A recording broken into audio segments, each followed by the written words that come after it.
Oh, g'day, Joey here. Back to the Melbourne modern guitar method. Grade 3, it's always a mouthful. This is part 21 of me going through the book, looking at a bit called the D scale harmonized. I'll throw the tabs up. The D scale harmonized. Let me explain what Melbourne means by a harmonized scale. So we're in the key of D. So imagine this, the key of D. In every major and minor scale, if you go through each of those notes, there's a formula or pattern whereby each of the notes in the scale creates a chord that is relative to that scale and contains all the notes within the scale. And this is why we hear about the first, the fourth and fifth are always major chords. The second, third and sixth are always minor chords, etc. That pattern applies to every major scale. So when we do a harmonized scale, what we're doing is going through each note of the scale, and I'll just talk about the D scale because that's where we are. So the tonic always produces a major chord in the name of the scale. So that's a D triad, and then if we go to the second, that's always a minor chord. In this case, E minor. If we go to the third, that's always a minor chord. In this case, F sharp minor. If we go to the fifth, that's always a major chord. The fourth, that's always a major chord. In this case, that's G. And if we go to the fifth, that's always a major chord. In this case, the A. So if we do that, if I kept going, that's the harmonized scale. That's going through every note in the scale and producing the chord relative to that scale. Yeah. And then we can invert those. So, for instance, if I go to this position on the 7th fret, that triad, well-known triad, I'm basically playing a D over A. So the lower string is the 5th, and then I can create a harmonized scale out of that. So I move to this E minor. That effectively becomes an E minor over B. Then I go to the third, F sharp minor. That's effectively an F sharp minor over C sharp. And then I go to the fourth, the G. That becomes a G over D. And if I go to the fifth, the A, that's an A over E. So they're all the same triads of the scale in the key of D. And now rather than starting with the tonic, I'm starting with the fifth. In this case, the tab should be up. We're starting in this position, and it's we're starting with the third note of the chord, the F sharp. So it's still a D chord, it's D over F sharp. So now we're going to play triads, all in the key of D, all harmonized, in that we always start with the third of that chord. So we're starting with this D over F sharp. Yeah. We usually call that the first inversion. Yeah. A very common triad shape. Then we're going to go to an E minor over G. Yeah. Part of this E minor. Yeah. Also played here. Yeah. E minor over G. We're going to go to F sharp minor over A. Yeah, part of this F sharp minor, also found over here. Then we go to this G over B, part of this G chord, also found over here.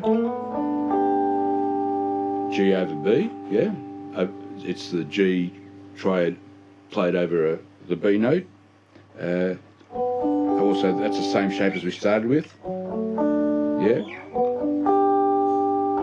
Then we go to the A, the fifth, A over C sharp.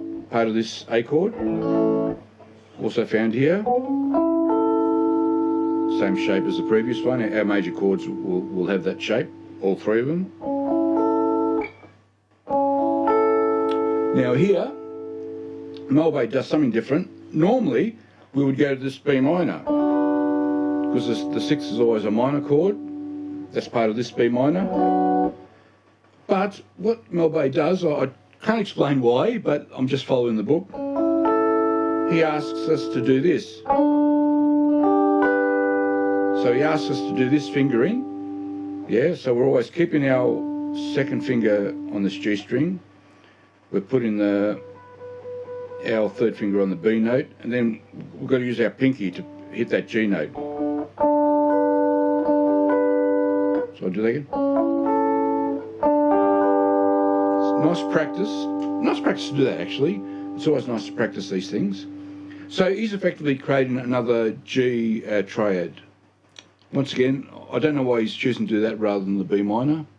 They're the same notes as to be found here. Yeah, that's part of this G chord. And of course that's part of this G chord. Yeah. Then we go to the next one. Here's a 7th. Yeah. So it's what this is. I can explain this two ways, and they're two acceptable ways of explaining the 7th triad in music theory. So generally the 7th is considered a diminished chord. So those 3 notes are part of this family of diminished chords, yeah?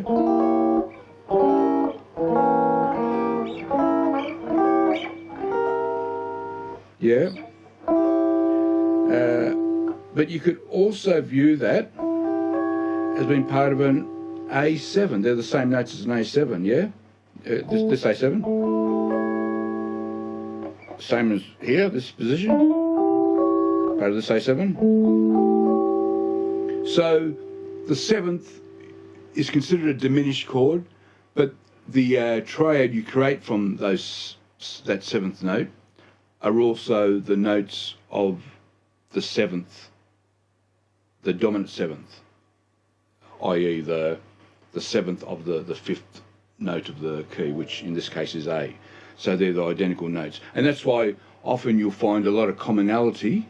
You'll find this when you play a lot of music, a lot of commonality between diminished chords, and there'll be a 7th chord that it is very close to. You'll always find that if you look hard enough.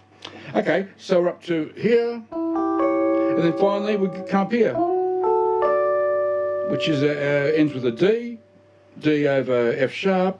It's the same as that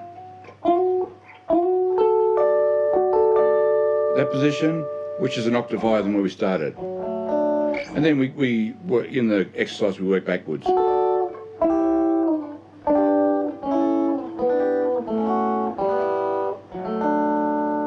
Yeah, so there's our harmonised scale.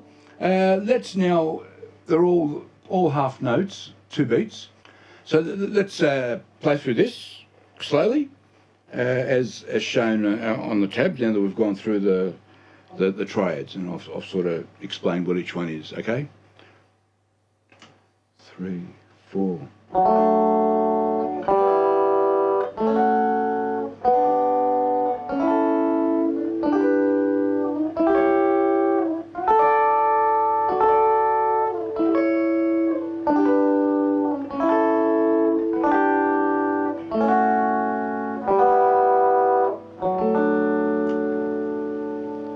Okay, that's it. The D scale harmonised, effectively made up of inverted triads in the key of D. I hope you enjoyed that. I'll see you next time. Okay, thanks for watching. Bye-bye.